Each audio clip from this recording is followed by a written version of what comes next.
Olá! Bom dia, boa tarde, boa noite. Seja bem-vinda, seja bem-vindo ao canal Onda Espírita. Muito bom num período desse do dia, da tarde, da noite, a gente poder estar junto. Agradecemos muito o carinho de vocês, as mensagens, e nós estamos aí caminhando para a finalização do nosso livro. Faltam 4 capítulos, mas nós conseguimos chegar até aqui, isso é muito importante. Mas vamos agradecer a Deus, a Jesus, nosso Mestre Maior, Francisco de Assis, Maria de Nazaré, os mentores do canal Onda Espírita, em particular o mentor que me acompanha nesse trabalho, e que nós possamos ter um comentário de paz, de harmonia e de tranquilidade. Que assim seja. Vamos lá, gente? Não esqueçam de conhecer o canal, viu? Por favor, venha conhecer música, Evangelho no Lar. Tem outros livros, principalmente da série André Luiz, Loucura e Obsessão. Ai, Cleide, puxa vida, eu tô começando a receber esse vídeo agora. Vai lá, playlist, tá lá desde o comecinho. Maravilhoso. Venha conhecer, vale a pena, dê o seu joinha, faça seu comentário. É muito importante, somos filantrópicos, não temos assim, tudo que nós podemos adquirir, se é que nós vamos adquirir de bônus, né? Gente, desculpa porque eu tô um pouco resfriada. Mas é complicado, né? Tudo que nós recebemos de bônus, a gente reverte em cestas básicas para poder ajudar e amparar as pessoas. Tá certo, gente? Venha conhecer. Vale a pena. Bom, capítulo 22... Vídeo 37, reflexões salutares. Reflexões é o Filomeno que deu uma parada, porque nós sabemos que ele se candidatou como estagiário junto ao Dr. Bezerra de Menezes para conhecer algumas casas da religião afro-brasileira. Conheceu o trabalho, fez um estudo grandioso enquanto ele estava no plano espiritual e como espírito, como a gente, já pensa comigo estagiar com Dr. Bezerra? Sem comentários, né? E ele fala sobre reflexões salutares. Reflexões é o que eu acabei de dizer. Salutares significa o que é benéfico à preservação da vida saudável. Que legal, né? Então vamos lá? Filomeno destaca, eu fiz um resuminho, gente. O conhecimento é de suma importância. Ele coloca, é de suma importância a parte teórica. Nós vamos adquirir valores que são iluminados, são iluminativos e enobrecem o nosso espírito. Porém, por mais respeitável teórico, não sendo experimentado a prática, olha como ele coloca, torna-se adorno intelectual para a própria vaidade. Nós temos vários exemplos, né? Francisco de Assis, Irmã Dulce, Irmã Teresa de Calcutá, que deixaram marcas no mundo. Gandhi, então, nós temos a filosofia de Buda, então maravilhosos. Então isso vão ensinar Jesus, meu Deus, nosso mestre. Então, mas eu não tenho como fazer grandes coisas, pôr a mão na massa assim. Vai, começa em casa. Caridade começa de dentro para fora, começa dentro de casa.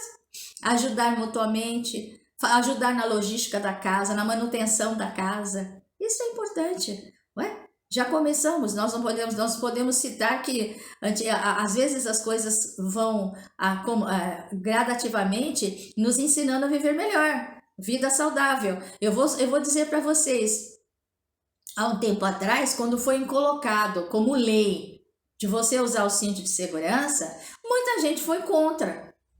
Depois a gente começou a analisar que benéfico é se você acontece um acidente, o que o cinto pode ajudar, desde que seja bem usado de acordo, né? Porque às vezes você coloca o cinto, vai dormir com o pescoço, poxa vida, uma batida você pode se machucar ou até vir a óbito. Então precisamos tomar cuidado. Então isso é maravilhoso.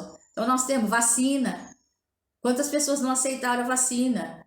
Então tudo é gradativo. Então, são reflexões salutares que nós precisamos parar para pensar. Então, vamos lá. Ele continua dizendo que é a importância que o ser humano busca a ciência da alma.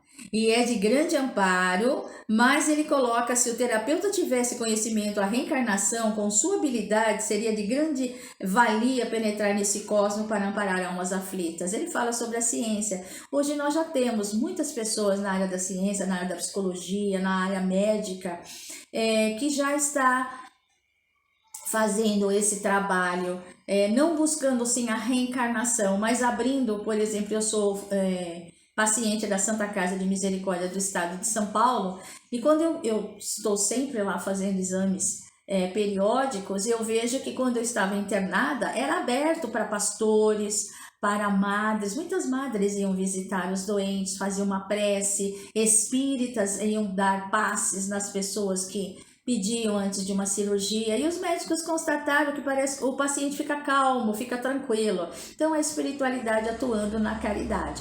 Mas se tiver alguns, como o AME, Associação Médica Espírita, né, principalmente aqui do estado de São Paulo, eles já estão buscando muitas causas na reencarnação. Tudo gradativamente, mas é maravilhoso porque esse paralelo, juntos, muitas vezes as almas aflitas poderiam ter uma solução um pouco mais rápida. Então ele destaca, procedem dos fatores ocultos do ontem, que desencadearam as reações só agora aparentes, ao que nós trazemos na mochilinha. Eu vou depois falar da mochilinha para vocês, algumas pessoas até já sabem aí. Ansiedades, frustrações, afetos, animosidade, calma e pavor, confiança e suspeita, inquietação e segurança se manifestam no comportamento do indivíduo e tem sua gênese, às vezes, na atual existência, sem dúvida, na sua quase totalidade, são efeitos das ocorrências pretéritas, que o tempo arquivou na memória perispiritual, mas não consumiu. Inconsciente está adormecido no inconsciente está adormecido muitos fatores que desencadeiam os episódios desconcertantes decorrentes das vivências anteriores que o espírito conheceu e registrou na memória extracerebral. Eu sempre conto que nós temos uma mochilinha no nosso perispírito. Então nessa mochilinha vem todos os afetos, animosidade, vingança, tá tudo ali, são experiências que nós vivenciamos. E nós vamos levar quando a gente parte para a pátria espiritual. Quando chega lá, às vezes, na maioria das vezes, nós temos o exemplo de André Luiz, a gente vai passar por um processo de aprendizado, de aprimoramento que nós queremos. Nós temos o livre-arbítrio, se você quer ou não. Você quer, vai ter. E aí você volta com aquela mochilinha, mas você volta com as experiências de lá e você vai vivenciar aqui. E às vezes você vai passar por frustrações, por animosidades contra você vai passar por desafios. Cabe você abrir a mochilinha e tirar aquilo que você acha que é naquele momento viável para você. De preferência, vamos buscar os créditos, porque com os débitos vocês viram os casos que nós apresentamos nesse período juntos, né, dos vídeos. Então, algo realmente para refletir, né? Extracerebral, gente, eu fui buscar o que é. É uma modalidade especial de personificação subjetiva, onde o agente psíquico se identifica com uma personalidade falecida, dizendo ter sido ela em vida pretérita, ok? Então, essa quer dizer, nossa, pelo menos eu uso umas palavras, gente, que realmente eu vou contar para vocês, viu? É difícil, né? Na área moral, são idênticos os acontecimentos e conforme a conduta em cada fase, cada qual avança para resultados que se manifestarão noutra. Então, de acordo com a nossa moral, dentro de todas essas emoções que nós vamos agir nessa vida, a gente vai levar para lá e vai trazer na outra. Então, porque se o objetivo de Deus vamos dizer assim, do átomo, vamos colocar como exemplo o arcanjo, então reencarnação nada mais é do que uma oportunidade dos ajustes, principalmente desses sentimentos que nós trazemos, né, na nossa mochilinha. Então ele coloca que naquela casa muito simples, surgia a renovação e renovações, ele diz, de pessoas em busca de luz. Recebiam palavras iluminadas pelo amor que a mentora se fazia de instrumento.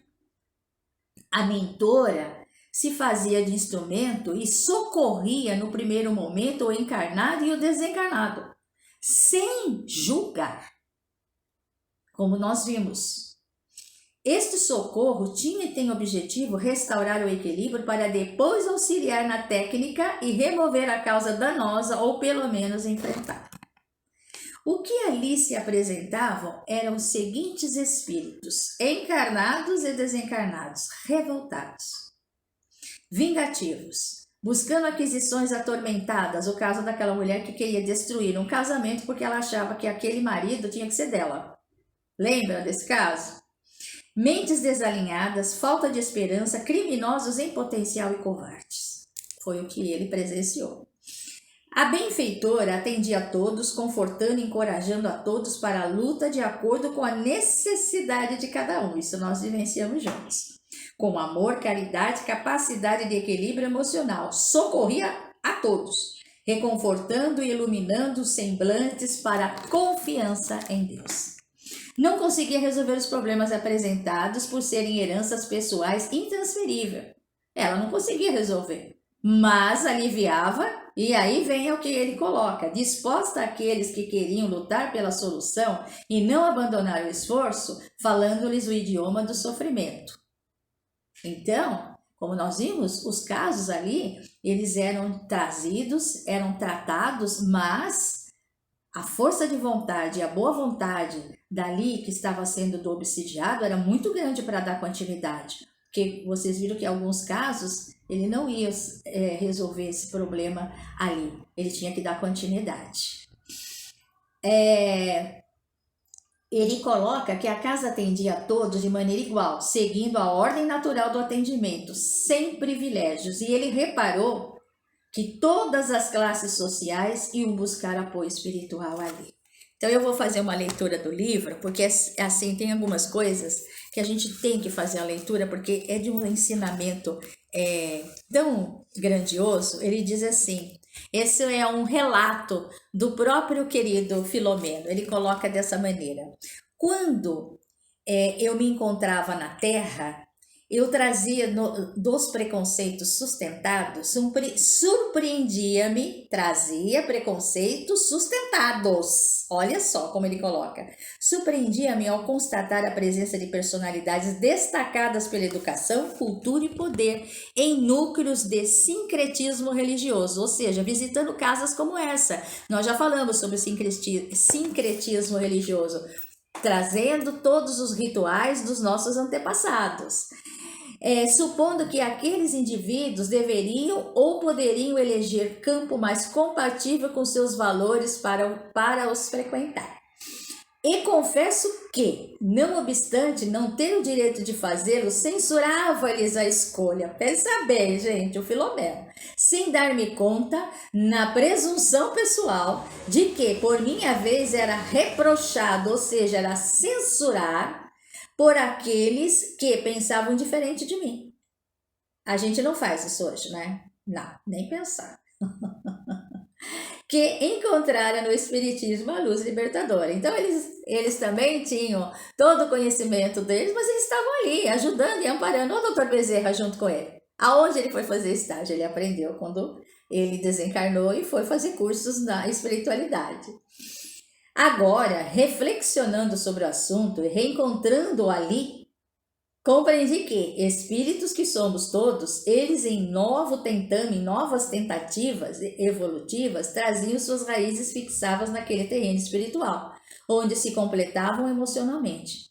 Retornavam às origens sem pruridos, ou seja, digamos assim, como assim, retornavam às suas origens sem aquela necessidade que a vaidade e a soberba revelam nos fracos morais e a pretensão encarcerara nas malhas da vacuidade, do vago, aquele vazio moral e intelectual. Eles estavam ali para amparar e ajudar. O exemplo que ele está dizendo é só durante as nossos encontros falando do livro, Dr. Bezerra de Menezes. Ele foi um precursor do espiritismo no Brasil, da doutrina espírita. Ele estava ali, amparando e ajudando.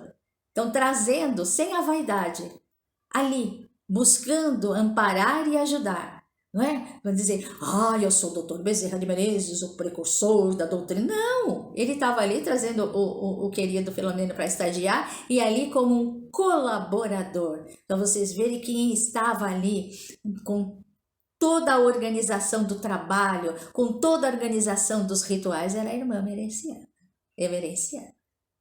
Que coisa maravilha, né? Não tenha vaidade, não tem eu sou, eu faço, eu aconteço. Eu sou um colaborador do Cristo. Olha, sem comentar.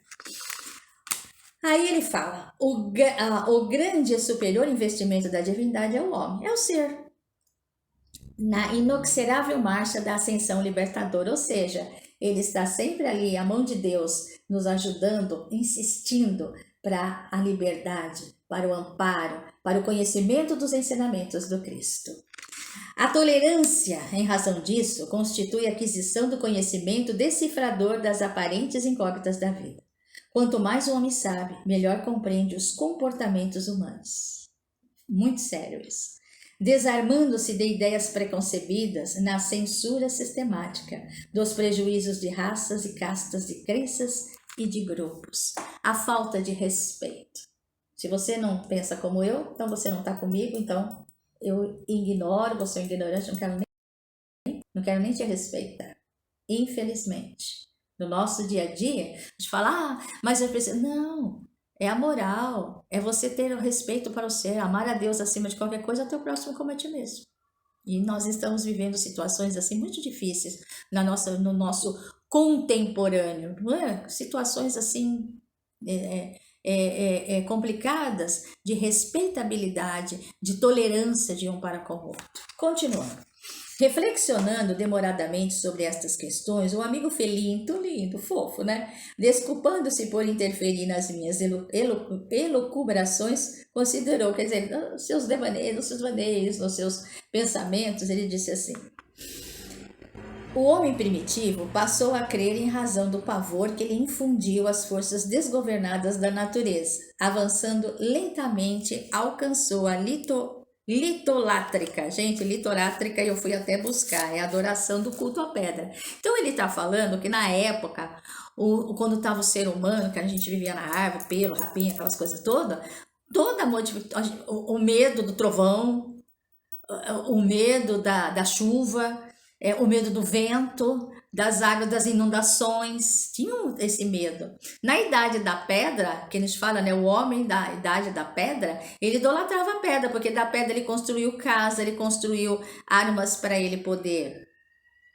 caçar, não é? Veio o fogo para poder se alimentar. Então, gradativamente, ele foi abrindo a sua mente e de encarnações em encarnações, nós chegamos até a era.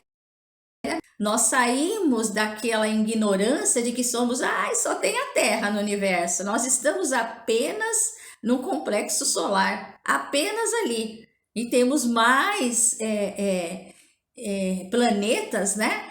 Que é onde está destacado vidas. Então, a gente começou a abrir a nossa mente. Então, dessas encarnações, mas não é assim do dia não. Então, ele coloca aqui que através dos milênios, a gente foi construindo digamos assim, uma abertura mental para novos conhecimentos e ainda até hoje tem gente que acha que a Terra é plana. Então, sem comentário, para a gente ver que não é você julgar, a pessoa ainda está caminhando para. Hoje ainda nós temos algumas situações sociais que agora que está sendo despertado pelo número e o aumento de feminicídios, somente no nosso país e no mundo. E chamamos de civilização. Então, reflexões salutares. Então, continuando aqui. Então, ele fala, não seria justo nós censurarmos ou nós julgarmos pessoas que vivem em aldeias, colocarem ela vir para o urbano. Como é que seria o comportamento dela? Como é que seria a aceitação da religiosidade dela?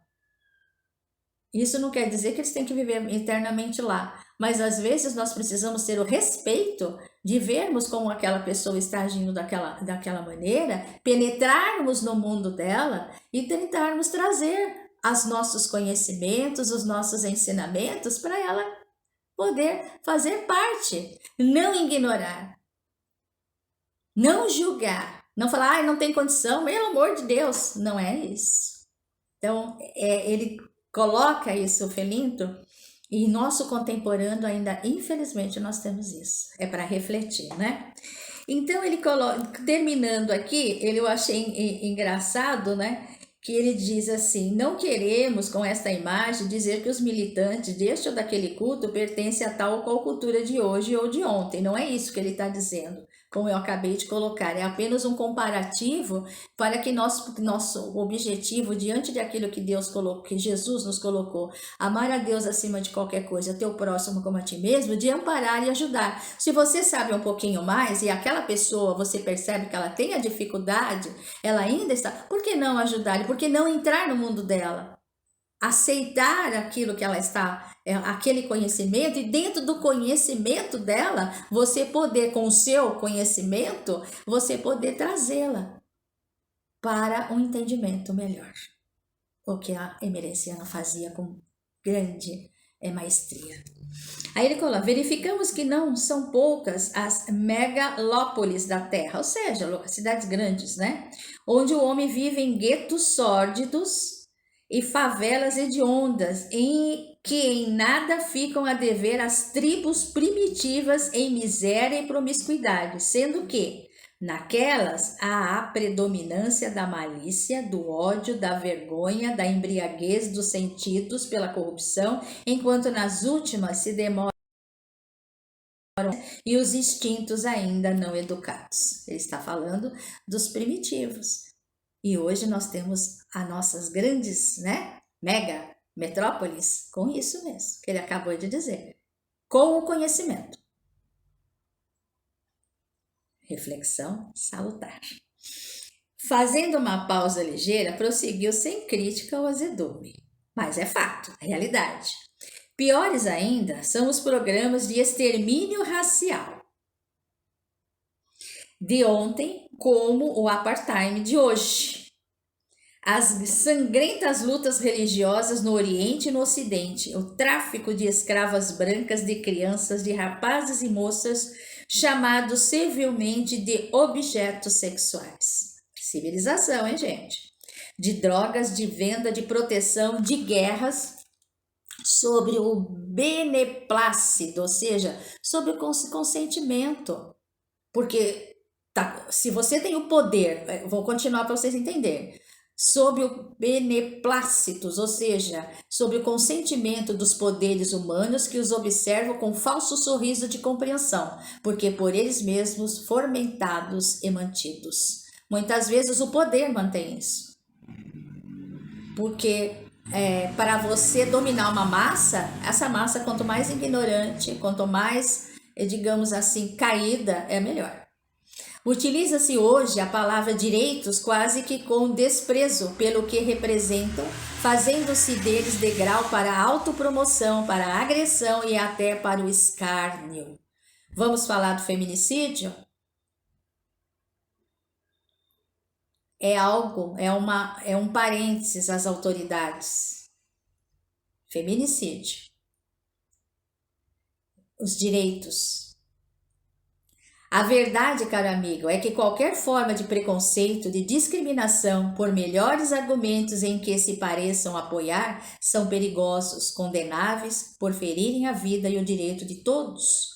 Possuem de dar-lhe a direção que lhes aprouver, ou seja, uma sensação de contentamento. Menos, é certo o de atender contra a do próximo, da comunidade ou com sua usança perturbar, inibir ou prejudicar aos demais. Todo discriminador é prepotente em si mesmo.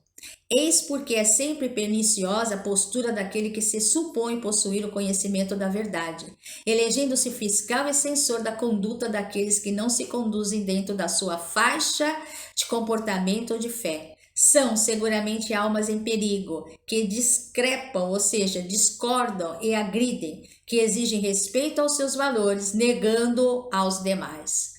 Puramente o hoje, principalmente no nosso país. Não foi esse o comportamento que tiveram no passado em relação a Sócrates. Não foi esse o comportamento que tiveram no passado em relação a Sócrates, a Jesus e a todos aqueles que pensavam e agiam diferentemente deles? Guardadas as proporções de época e de oportunidade, eles se revelam hoje conforme as circunstâncias e possibilidades, exigindo-nos exercício de paciência, de tolerância e de amor para com suas formas de ser. Aparentam evolução, todavia não na têm ainda. Disfarçam-se de sábios e são somente intelectualizados, sem maturidade cultural, emocional e nem moral.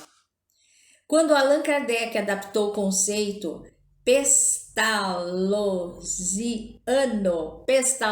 o maior pedagogo que a humanidade já teve.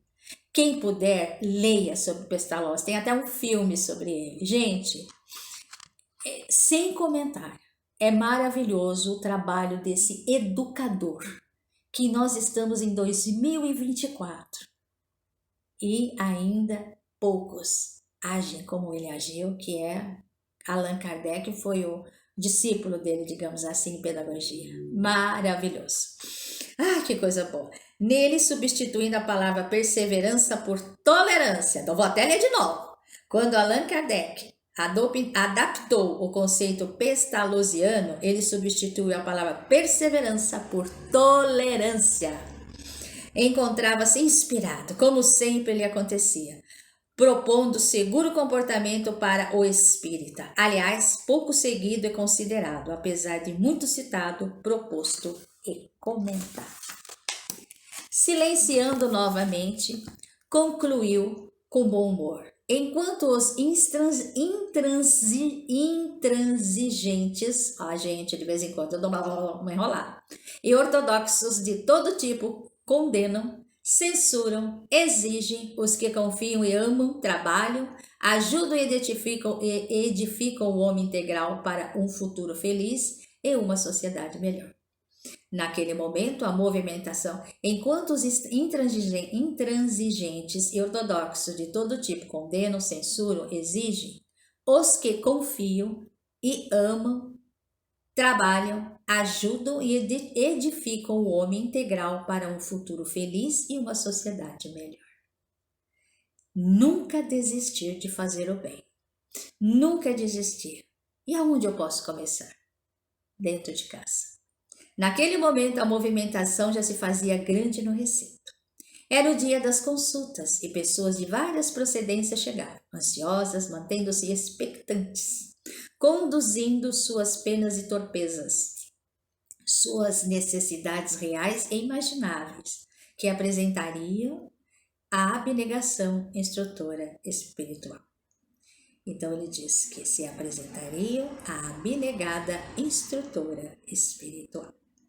Quando Antenor chegou, o médium, pude perceber-lhe pela primeira vez a preocupação estampada na face, sem revolta ou enfado, mas estava com um semblante preocupante. Todo mundo sabe que Antenor é o médium que recebe a irmã emerenciana.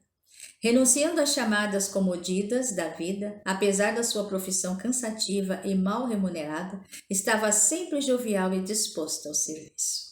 Percebendo minha muda interrogação, o gentil Felinto mais uma vez acudiu-me no esclarecimento, né? Vamos lá. O devotado médium, diz Felinto, sem qualquer regime de exceção, experimenta apuro financeiro, acrescido da enfermidade da esposa, que ficou febril no lar, enquanto ele veio para o socorro aos semelhantes. Mediunidade sem sacrifício e ministério do bem sem renúncia são adornos da vaidade ou atividade desportiva na área da fé espírita. Forte, hein? Como a maioria dos médios ainda prefere a bajulação dos distraídos e se permite a competição pelos destaques entre os iludidos, vemos os companheiros dedicados padecendo sobrecargas pesadas que, inobstante, promove-os espiritualmente a cometimentos felizes no futuro. A mediunidade, conforme sabemos, exige exercício disciplinado, sintonia com as esferas superiores, meditação constante, isto é, vida íntima, ativa e bem direcionada ao lado do conhecimento do seu mecanismo e estrutura, de modo a tornar-se faculdade superior da e para a vida. Quem, portanto, se candidate ao seu ministério, dispunha-se adredemente ao sacrifício e aos silêncios homéricos, ante os acusadores gratuitos e adversários espontâneos que, além dos inimigos do bem, são os invejosos, os competidores malogrados e os censuradores habituais. As críticas, né, bem? O tempo que seria gasto na defesa deverá ser aplicado na perseverança do trabalho e na autoiluminação, compreendendo e desculpando os seus opositores, sabendo que tal lhe acontece porque, além de ser devedor, necessita desses estímulos sem os quais talvez parasse a meio do caminho. Gente, eu vou fazer um parênteses aqui rápido e dizer a vocês que isso acontece mesmo nas casas espíritas. A gente se apega a pelo em ovo, ou acha pelo em ovo, ou qualquer pessoa que fale alguma coisa, fala, já somos melindrados. Então, a gente acaba muitas vezes se afastando da casa por coisas assim que não deveria acontecer. Mas acontece, ou às vezes a gente contribui com que as boas pessoas se afastem, porque nós também somos irredutíveis em algumas situações. Então aqui o que ele coloca é maravilhoso. Vamos parar para pensar, será que eu não tenho que mudar um pouco? Será que isso daí não está testando a minha paciência? Então tem tantas coisas que nós poderíamos fazer, porque a causa é grande. Você já imaginou Jesus com aquele bando de gente? Aqueles discípulos que ainda estavam ligados à matéria, para poder fazer vão e leve a boa nova, porque nós tínhamos só os 12, tinham muito mais. Não é fácil, ele tinha que ter uma compreensão, gente, olha, que não, eu nem sei, é imaginável. Mas ele tinha, mas Jesus era Jesus, mas nós estamos aqui, né? Jesus não diz, sois deuses? Para nós também. A olharmos tudo aquilo e dar como estímulo, vou mudar, eu vou usar minha tolerância. Lógico que a gente não pode ser feito de bobo, mas muitas vezes a gente se apega a tanta coisinha pequena. Continua. O caro antenor, que não mede sacrifícios para servir, confia e, graças ao seu espírito de doação, não permanece esquecido. Hoje mesmo, a mentora deixará a prescrição de produto caseiro para sua esposa doente, com que se refará, inspirando alguém que lhe trará trabalho com o qual resolverá premência financeira. E resolve, viu, gente? Resolve. Às vezes, quando a gente se dedica, o retorno vem. Causa e efeito. Causa e efeito. Não tenha dúvida. Vimos o médium adentrar-se na singela câmara de atendimento e o acompanhamos. Sinceramente comovido, ele estava para ajudar, mesmo necessitando de auxílio para consolar, apesar de estar chorando interiormente. Quantos indivíduos que, por motivos fúteis, deixam de cumprir os deveres assumidos? Acabamos de falar. No campo da mediunidade espírita, quantos trabalhadores que se omitem, que deserdam ou que faltam ao dever sob pretextos irrelevantes? E não são poucos os adeptos que desanimam ante os resultados mediúnicos, que lhe parece tardar, sem que o esforço contínuo lhe assinale o espírito de serviço ou a dedicação lhes caracterize a atividade. Eu não vejo, não sinto, não recebo nenhuma mensagem, nada, então eu não vou. Às vezes o seu magnetismo cura. Só o seu olhar afaga e a gente não dá conta disso, não é? Mergulhando na prece, o médium, com palavras singelas, não articulada, exorou o socorro divino para a esposa, os consulentes e para si mesmo. Uma onda de piedade fraternal dominava-o, enquanto considerava os necessitados que aguardavam a palavra e o auxílio da irmã emerenciana, buscando ele esquecer-se das próprias preocupações a fim de melhor tornar-se instrumento para o trabalho. As lágrimas lhe chegaram, espontâneas, do sentimento aos olhos, coroando-lhe a honestidade de rogativa, que, de pronto, foi atendida, porquanto a dedicada irmã Anita, acompanhada pela mentora, adentrou-se no recinto e, após saudar-nos, ambos aplicaram energias de reconforto moral e ânimo renovado. A primeira foi encaminhada ao lar para assistir a enferma, enquanto a benfeitora, controlando-lhe a faculdade, dispôs-se à psicofonia socorrista. No salão contíguo iniciava-se o ritual, mas um ministério de amor e caridade abria-se em favor dos infelizes, diminuindo os quadros das psicopatologias e as estatísticas da delinquência e do suicídio. O amor que cobre a multidão de pecados continuava ali a derramar a luz sobre a noite densa das almas. E assim, meus queridos, minhas queridas, nós terminamos este capítulo maravilhoso, reflexão salutares. Eu me emocionei, eu li mais de uma vez e me fez refletir bastante. Não só para como medianeira, mas como pessoa, porque muitas vezes a gente se encontra em uma dessas palavras maravilhosas que foram ditas aqui, que nós precisamos parar para pensar e rever nossos valores. Maravilha, né? Próximo vídeo nós vamos falar expiação e reparação. Por hora, eu quero agradecer imensamente o carinho e o amor de vocês. Um grande beijo, saúde, paz, harmonia e até o próximo vídeo. Que assim seja.